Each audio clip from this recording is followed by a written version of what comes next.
Hi, everybody. I'm Jones. And I'm Man. And we're Jones and Mann. And tonight, I finally convinced Jones to try a tequila. It is Suerte.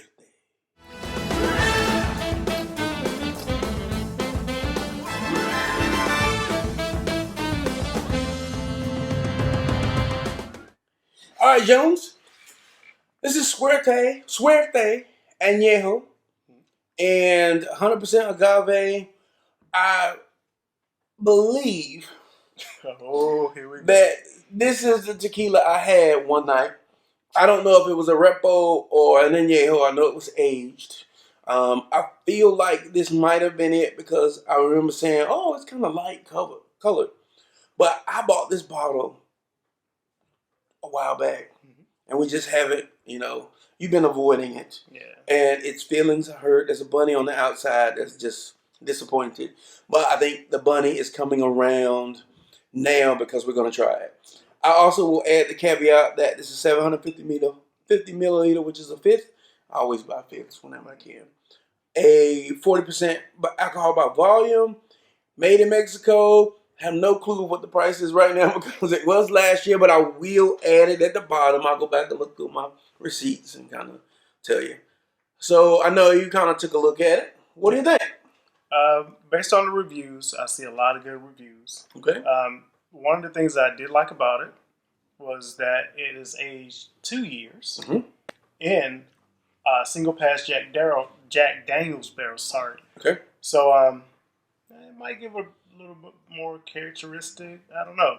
But you know what I normally say about a pretty bottle? It has a pretty bunny on the bottle. Yeah, but the bottle's kind of standard. It's not real elaborate in its production. Okay. So let's do what it does. Oh, we do. Master distiller here was Pedro Hernandez Barba. Yeah. You can't. I mean, my eyes are going on. Yeah. So it's small batch. Yeah, it's a single estate. Yeah. Yeah. So yeah, we'll see. Hold on, let's get it. Oh, we got to get it on camera. No man versus bottle. Yeah, no man versus bottle. Of course, smells like tequila. Right now. Keep that one, and I'll take a junior pour. I'm gonna give you a junior pour. We'll swish around. And I'm sure the viewers have figured out by now that I'm not a tequila guy. Oh, and that is heavy tequila smell. Yeah, that is heavy tequila. Not crazy though. I mean, you can tell it's agave, you can tell it's tequila, but it's not overpowering. It's standard. I say let's get it over with. Oh, my bad. I gotta work on that. Click them and drink them. Beer.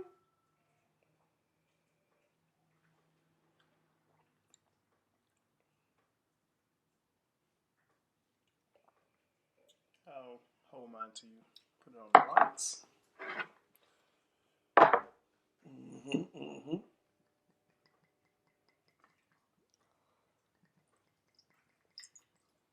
Pour light pours.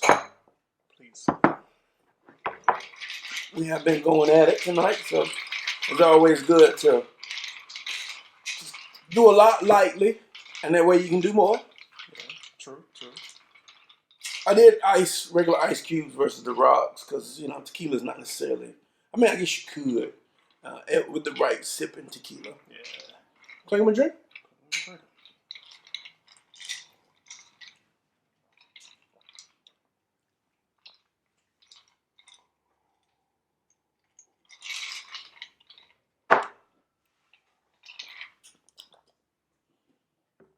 Gonna surprise you a little bit here.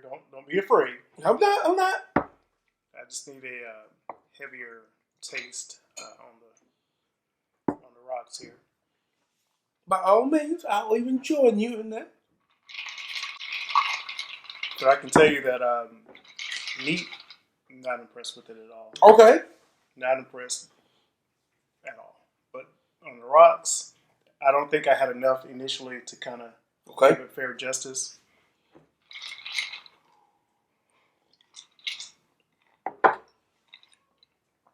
Let me ask you this question. You made a comment about the heat. Did it taste as you expected? on the neat shot. No, it doesn't have a heavy typical tequila taste. It's kind of light.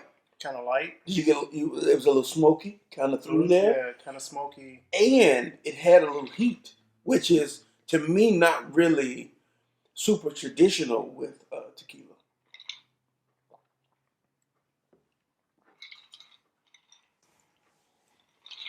So I will break the tradition and I will actually go first this time. That's what I wanted to do. So the neat shot, if I just had it initially as a shot, okay, I would probably rate it somewhere in the 2 category. Okay. As an overall drink. Right. As a tequila, maybe 2.5 or 3. Okay.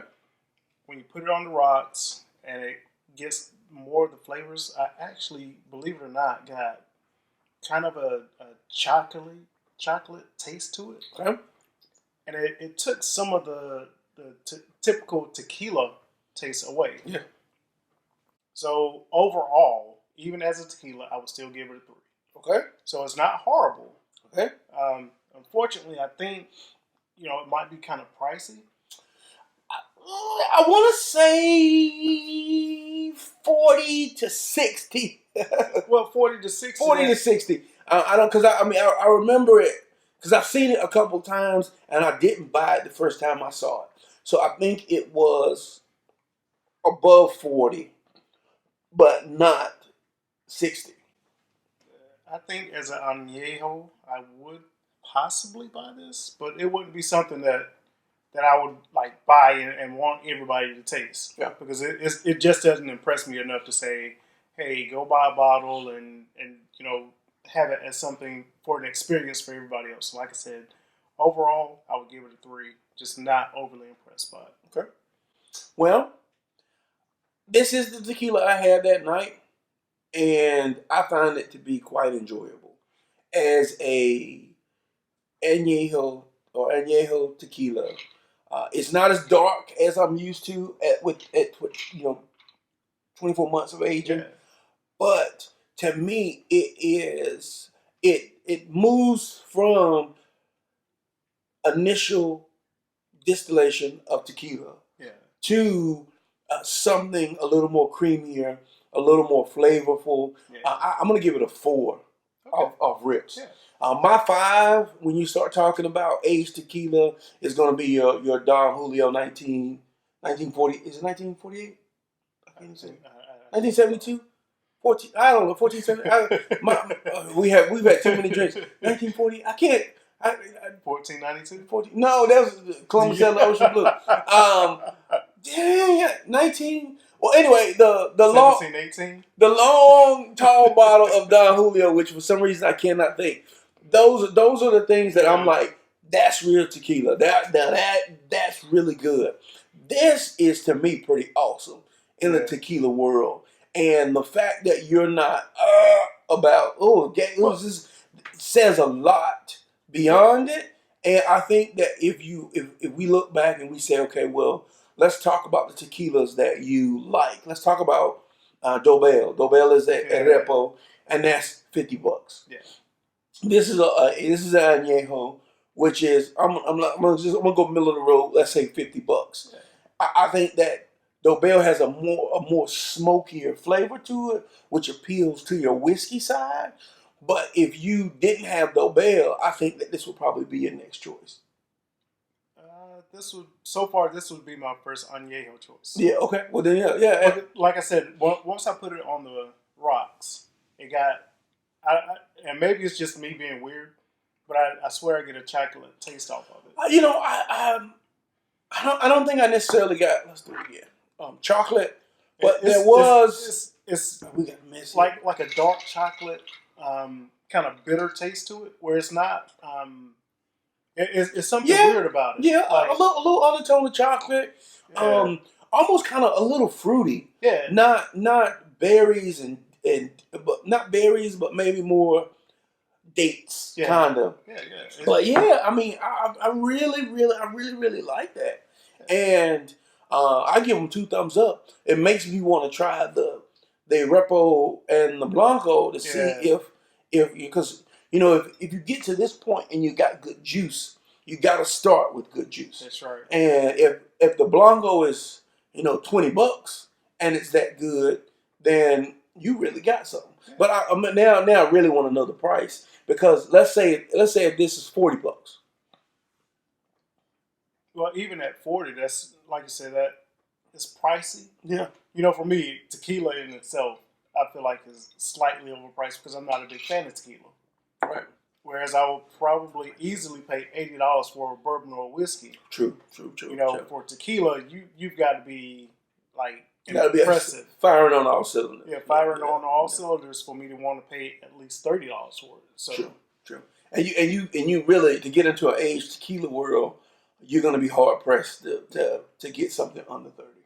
Yeah, that's good. A good tequila, yeah. But that's the risk for me. Not being a huge tequila drinker is, I get it. I'm not going to spend $40, $50 on a bottle and then just be disappointed and I can't get rid of it. Kind of like the the Corralejo. Corralejo. That I'm still going to get a bottle of the blue before it's over with. Well, somebody said the blue is better than the Blanco. Yeah. I see it all the time, but I walk right on past it because I'm like, there's no way that could be better. I don't know. Yeah. But yeah, okay, well. All right, so we're going to call it, I'm going to say it's a 4. You're going to say it's a? I'll give it a 3. Solid 3. Okay. So, as always, make sure you follow us on Instagram, Facebook, and Twitter. Mm-hmm. Subscribe. Click the bell so you get all of the new updates. We're doing a lot of new stuff. Yeah. You know, it's not just Friday episodes now. A couple times a month, we get some other stuff out there. Be sure to keep up with us on the community, man. I like interacting with the Jonesers out there and finding out what you guys like and what you think are interesting. I'm going to suggest, if you're a tequila person, if you can get your hands on this Suerte, I definitely think you should give it a try. I would agree with that. Yeah. And if Jones says a tequila is good enough to try, then it's definitely got a stamp of approval. I will give it a stamp of approval, guys. All right. Well, this has been another episode of Jones and Mann. Clink 'em and drink 'em, and we'll see you next time.